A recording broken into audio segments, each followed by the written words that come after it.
tumitindi yung pambabastos ni Senator Amy Marcos kay House Speaker Martin Romualdez porket hindi lang pabor sa kanila yung ginagawang trabaho ng Kamara. Porket inuuna ng Kamara yung kahilingan at gustong mangyari ng sambayan ng Pilipino, panay-panay yung pagbira ni Senator Amy Marcos. Ito partida ha, kapinsan niya si House Speaker Martin Romualdez, pero saglip mga kababayan na panigan niya yung gustong mangyari ng Kamara na mapapanagot. Etong si Sara Duterte, puro pang iinsulto na lang yung sinasabi ni Senator Amy Marcos kay House Speaker Martin Romualdez. So ngayon ito, i-play po natin.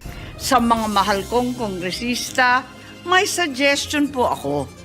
Ito, suggestion lang naman, ano? Huwag niyong masamain. Kesa inaatupag ninyong palitan ang pinili ng taong bayan, binoto at minahal. Bakit di nyo nalang palitan ang tao, kayo naman lang ang pumili? Ayaw paawat ng iba sa kakaflex. Alam mo, kung tutusin, mas gusto ko pa napalitan na itong si Senator Amy Marcos eh. Diba, si House Speaker Martin Romualdez, alam natin may nagagawa mga kababayan. Alam natin, gusto nilang mapapanagot yung mga tao mga kababayan na nagnanakaw ng pera ng mamamayang Pilipino. Samantalang itong si Senator Amy Marcos mukhang pinoprotektahan yung tao na dapat magpaliwanag kung saan napunta yung nakulimbat na pera. Diba, alam nyo, napakalaki ng diferensya at pagkakaiba. Si House Speaker Martin Romualdez gusto niyang mapapanagot yung taong ginugulangan ng sambayan ng Pilipino. Si Senator Amy Marcos, pinoprotektahan nila di umano yung tao sa kanyang pananagutan. So dapat siya ang palitan, ano po dyan sa Senado. Kung pwede nga lang magtanggal ng senador, baka isa na po siya sa tinanggal ng sambayan ng Pilipino. Anyway, ituloy pa natin. Ano kaya kung yung speaker nyo na lang ang paltan nyo? O, di ba? Kaya nyo yan? Yan ba ay trabaho ng isang senadora na mga insulto ng kapwa niya? Diba trabaho ba ng isang senadora na insultuhin yung isang House Speaker na nagtatrabaho ng maayos at sinusunod yung interes ng mamamayang Pilipino? Buti pa nga si House Speaker Martin Romualdez gustong papanagutin si Sara, samantalang etong si Senator Amy Marcos gustong idepensa si Sara. Walang niyuyurakan kundi suhestyon lamang. Ito ang nilinaw ni Senador Amy Marcos matapos ang kanyang kontrobersyal na pahayag kasabay ng kanyang pagboto sa usapin ng impeachment sa plenaryo kahapon. Sabi ni Edmond Sumalde, Boss Jake Magnus, live po ba ito? Opo, live po ito, hindi po ito tape. Patungkol ito sa mababang kapulungan ng Kongreso, partikular na kay House Speaker at late 1st District Representative Martin Romualdez. Inilahad ng Ilocos Solo na marami umano ang naghihintay na mapalitan ng House Speaker kasabay ng katatapos lang na State of the Nation Address o SONA ni Pangulong Ferdinand Marcos Jr. Matindi yung ugong pero maraming nag-iintay ng bas-bas, di ba? Nung araw ng SONA, maraming nag-aabang. Nababalitaan ko rin yung mga umaalma. Ngunit ayon kay Senador Amy, ang problema lang ay hindi dumating ang basbas na kanilang inaasahan.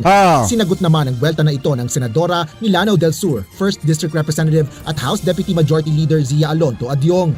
I have personal opinions on each of these senators, but I keep it to myself. I would just like to borrow her own words, no? To make battle is human, to deadma is divine.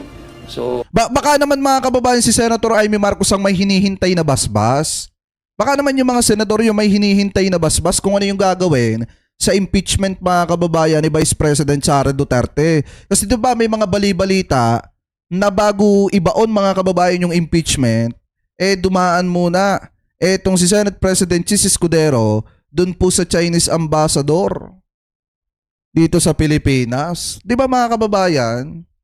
Alas 4 ng hapon ata yun bago magsimula yung pagbaon sa impeachment. Kaya nga mga kababayan, sa totoo lang, siguro yung sinasabi ni Senator Amy Marcos na basbas na hinihintay nila, baka naman basbas sa mga Duterte yan. Ipinapahid nyo lang, inililipat nyo lang sa Kamara. Kasi biruin nyo halatado naman na talagang puro basbas mga kababayan yung ginawa nila na pagmekos-mekos sa impeachment mga kababayan ni Vice President Sara Duterte. Pamula doon sa sinasabing forthwith na dinelay nila, ang ending, ibinao na lamang po nila. Diba? Deadma na lang kami. Ayon naman kay House Senior Deputy Speaker Quezon Representative JJ Suarez, walang sino mang senador ang makapagdidikta sa kanila kung sino ang gusto nilang mamuno sa Kamara. Tama! Nilinaw naman ni Senador Marcos kung bakit nadamay ang Kamara sa talumpati nito kasabay ng pagboto pabor sa archiving ng articles of impeachment. Kasi yun naman talaga ang ugat ng lahat na ito. Politika naman talaga at ambisyon ng isang dambuhalang sanggol. So hindi lihis sa usapin ang sinabi ko. Sinabi rin ng presidential sister na wala namang personal dito at wala ring family feud maging sa kapatid nito na si Pangulong Ferdinand Marcos Jr. Okay first? Sabi ni Kuya Edmond Sumalde, Boss Jake, posible pa ba mag-file ulit ng impeachment kay Sara Duterte sa February 6? Yes. Kasi yun po yung sinasabi na pwede ulit mag-file ng impeachment mga kababayan sa February 6. Ngayon ang problema, paano kung sakali may bayaran si Sara Duterte na mag-file ng impeachment laban po sa kanya tapos walang basis yung ipinail na impeachment mga kababayan. Tapos maibasura lang din ng Kamara. Di another year na naman. Yun po mga kababayan yung kaya ang mangyayari dyan, kailangan magunahan sila sa February 6. Kasi kung ano ata yung unang na-file, yun ata yung unang aaksyonan. Pakitama na lamang po ko kung ako po ay mali. Ngayon, kung magbayad si Sara Duterte ng ibang tao para mag-file ng impeachment laban sa kanya tapos walang basis, yung impeachment mga kababayan na na-file, unang impeachment na na-file, may babasura lang din yan sa Kamara. So ngayon, uusad na naman yung 1-year bar rule na sinasabi mga kababayan ng Korte Suprema. Kaya nga dapat sa February 6, mag-unahan na agad sila kung sino yung magpapile ng impeachment laban kay Sara. Lady Lisa Marcos. Kung tatanungin naman ang estado ng impeachment sa Senado, sinabi ni Senador Amy Marcos na patay na ito, ngunit hindi pa ito tuluyang naililibing. Ibig sabihin, dahil naka-archive lang ang articles of impeachment, ay maaari pa niya itong huguting muli kung magbago ang desisyon ng Korte Suprema.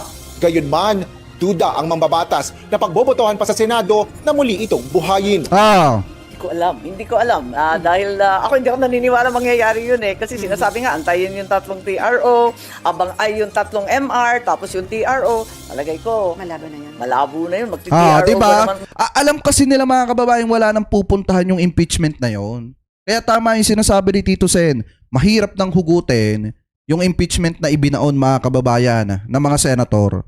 Kumbaga, sa madalit salita, yun po ay dismiss. Pinaltan lang nila ng pangalan. Kasi nga, wala naman talaga sa rules ng Senado yung pagdidismiss ng impeachment. Kaya ang ginawa nila, itinago na lang nila nang wala ng hugutan.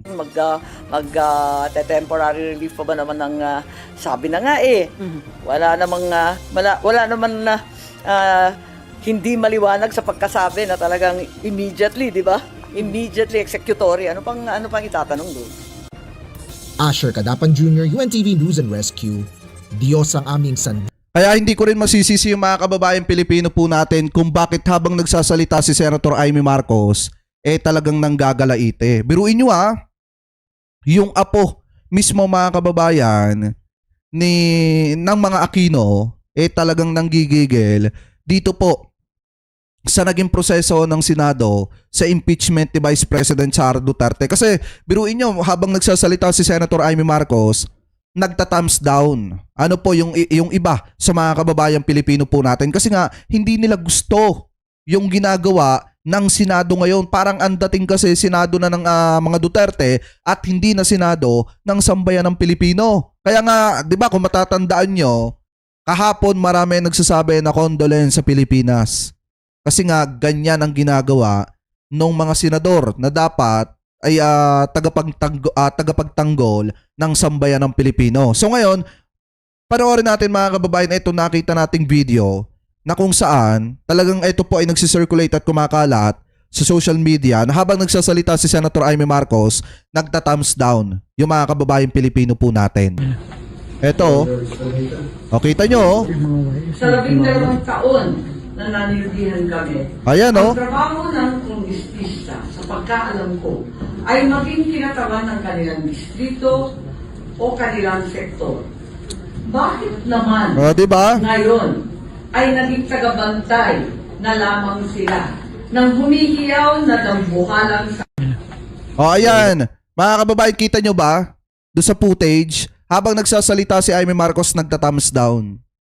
Nagta-thumbs down yung mga kababayang Pilipino po natin kasi hindi talaga sila masaya sa nagiging takbo ng politika ngayon dito sa ating bansa, lalo na yung ginagawa ng mga kaalyado ni Vice President Sara Duterte. Alam nyo, sa totoo lang yung mga kababayang Pilipino po natin na sumusuporta kay PBBM, sobrang saya sa ginagawa ni PBBM. Kaso, yung mga kababayang Pilipino po natin na gustong mapapanagot si Sara Duterte, dismayado sa ginagawa ng Senado. At kung makikita nyo nga dito, pinalabas mga kababayan, yung mga nagta-thumbs down. Ngayon, na-interview po sila sa labas.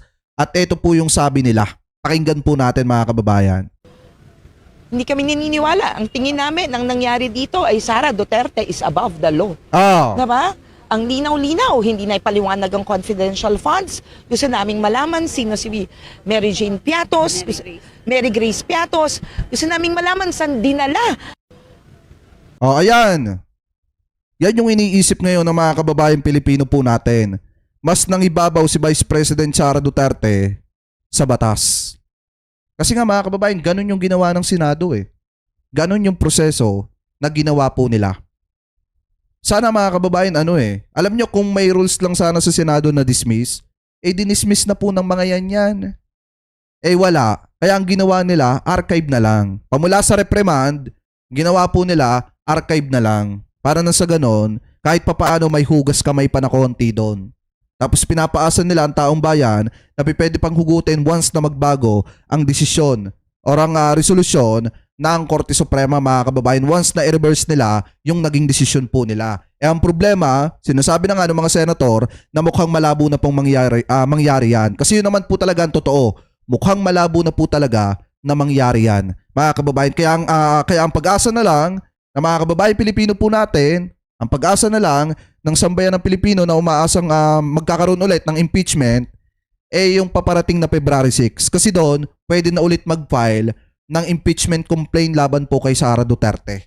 Ano po mga kababayan? So anyway, kayo, ano po ang komento ninyo mga kababayan hinggil po dito sa mga topic na yan na tinalakay po natin? Ano po ang masasabi ninyo hinggil po sa naging pambabastos na naman ni Senator Amy Marcos kay House Speaker Martin Romualdez mga kababayan. At yung ginawa naman na pag-thumbs down na mga kababayan Pilipino po natin habang nagsasalita, etong si Senator Amy Marcos. So comment below na lamang po mga kababayan